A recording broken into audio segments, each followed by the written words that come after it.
The Red Stone, narrated and written by Craig Smith. Chapter 1. The Stunted Dwarf. The black crow flew over the low range of mountains. It avoided the swirls of snow that blew up off the snow-covered peaks. Once past the mountains, a small town surrounded by large forests and a fair-sized lake came into view, through a gap in the clouds. Low-lying houses were scattered around the small town. A few had their lanterns lit. The black crow glided down in a wide circle to land on the windowsill of a rather run-down but sturdy tavern. The crow rested its wings, and it had an arduous journey across most of the land, sometimes going this way and sometimes going that way, sometimes only to be pulled in another direction. But now he was here and he had a job to do. The crow peered inside, through the frosty window. The common room could be seen, with the usual features of tables, chairs, bar, customers, drunks, and roaring fireplace. The table nearest to the window had 3 gentlemen sitting around it, enjoying their ale and being very loud about it. "Get me a beer, boy," slurred one of the 3 men. "Yes, sir," replied Tenon, a teenage boy on the verge of manhood. He quickly placed the beer onto the table. The drunk took a sip.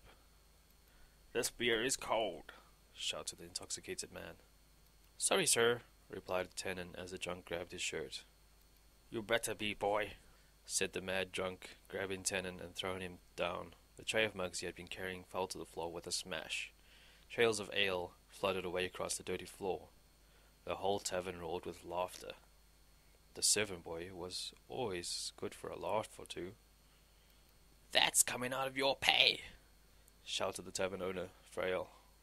"But it wasn't my fault, sir," said Tenon in a pleading tone. "Like I get paid anything in the first place, you old fool," he added quietly to himself. Tenon was tired of being treated like dirt. After all the patrons had wandered off, he had to spend the rest of the night cleaning up the mess, using the dim light of the dying lanterns to move around.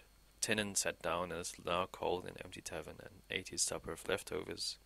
It was a bland meal to say the least, but that was all he was going to get. Frail had already tied to the second floor. After checking all the windows and doors were shut, he headed off to the back, behind the tavern. About 10 paces away was the barn, where all the horses were kept while their owners rested. A long, thin string connected the tavern and the barn together. On the barn end was a bell. Whenever Tenon was needed, the bell would ring. Every time it did, Tenon wanted to rip it off and smash it to pieces.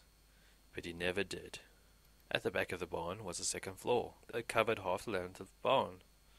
He climbed the ladder as he did every night. In the corner was his pallet of straw. There was a glassless window above his bed. He would stare out of the window when he couldn't sleep. He had to cover it with a rough blanket when it was cold, which was most of the time. Unknown to Frail, he had 3 or 4 books stacked behind a crate that he read to the best of his abilities. He traded with the customers for them, mostly from scholars and scribes who were friendlier to him than the regular traveler. Tonight he was too tired to read or do anything, so he flopped onto his pallet and fell asleep within minutes. He hoped that he wouldn't hear any bells ringing in the night, but it was the low season, so there wasn't much chance of that. A tapping sound woke Tenon up. At first he thought it was Frail, ringing the bell again, saying there was a late customer. He sat up with a start, looking around the room, trying to find the source of the sound. A black crow tapped its beak against an empty keg. It had something in its mouth. A gold chain was hanging from its beak. Swinging on the chain was a red stone. Moonlight shone from the open window and onto the red stone, causing a strange red glow that danced around the room. The crow turned towards him and looked at him, directly in the eyes. He watched as the crow flew over him and dropped the red stone onto his outstretched hand. Then the strangest thing happened. Keep it safe, called the black crow as it flew out the window. "Hey, wait, what is it?" he shouted. Tenon received no reply. The crow flew out the window into the night. Its black feathers made it very hard to see as it flew away towards the trees. He closed his hand into a fist. His hand covered the long and thin red stone. Beams of red light shone through his fingers. The red light created moving shadows on the wooden walls of the barn. Tenon placed it around his neck because it was the safest place he could think of. He felt himself tingling all over. Everything felt hazy, strange, and fuzzy looking. Tennant lay back down hoping it would go away, and within seconds he fell asleep, even though he really wanted to stay awake and figure out what the stone was, and where it came from, and what was he supposed to do with it. Pretty soon he was having strange and weird dreams. His ears were ringing. He swung his arms in front of him, hoping to stop who or whatever was making that irritating noise. Then he realized it was the stupid bell again. As he forced the blissful sleep away, he found something digging into his side. Oh no, that didn't really happen, did it? But it couldn't have, could it? The red stone was warm on his chest. It was kind of comforting to wear. It had to be true. The red stone felt warm and real. Hey, get to work, you lazy good-for-nothing, shouted Freyr from the back of the tavern. Tennant quickly hid the red stone under his tunic. Every morning he had to brush the horses that arrived during the day, milk the few cows and collect the eggs, if there were any. Today it seemed as though it was easier to brush the horses. Buckets of milk and the baskets of eggs seemed lighter than normal, but he thought nothing of it. The whole day he thought about the red stone, wondering where it came from. What was it for? Why was it given to him? He felt that he was in a better mood than normal, even when Freyr asked him to clean out the stables. He didn't mind very much, even though it was the job he hated the most. But the good thing about it was that he was left alone. The whole thing with the stone seemed strangely familiar to him, but he couldn't put his finger on it. The one thing he did know, he wasn't going to show anyone else. He avoided Freyr as much as he could, so he could sneak peeks at the stone. Another good thing about the stable job was that he was allowed to go wash up in the nearby lake afterwards, which he enjoyed because the water was always cool and fresh. When he arrived there, he dived into the water still wearing the red stone, which he didn't want to risk leaving on the shore with his clothes. He paddled in the water for a few minutes. His short blonde hair was almost long enough to cover his brown eyes. He swam around and splashed to get the dirt off. Then he saw the little island near the middle of the lake. The island he wanted to explore, but he had never had enough courage to go up to because of the deep water that surrounded it. Today, he felt he was up to the challenge and decided to go for it. One time previously, he got almost halfway when he ran out of energy and floundered in the water, and would have drowned if a local fisherman hadn't fished him out. But this time, he had no such problems and reached the small island in short time. Once on the island, he saw it was small and not as interesting as he thought it would be. Just a few trees, bushes, and some patches of grass.